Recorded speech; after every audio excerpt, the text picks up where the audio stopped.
Nikki, hindi po sanhi ng constipation yung fatty liver. Ang fatty liver ay sanhi ng kakulangan ng tubig kasi po ang liver po is about 96% water. Pagkatapos inom po kayo ng tea, lalala po ang inyong fatty liver. So ang inumin nyo, tubig lang.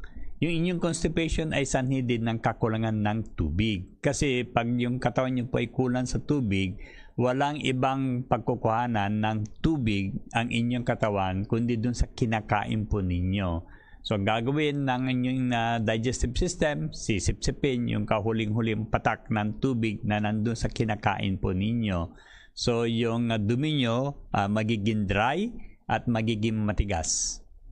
Plus, kung kulang ang tubig sa inyong katawan, yung mga bituka nyo po ay hindi lubricated na maayos. And therefore, kailangan nyo umire ng todo para maitulak itong matigas na dumi.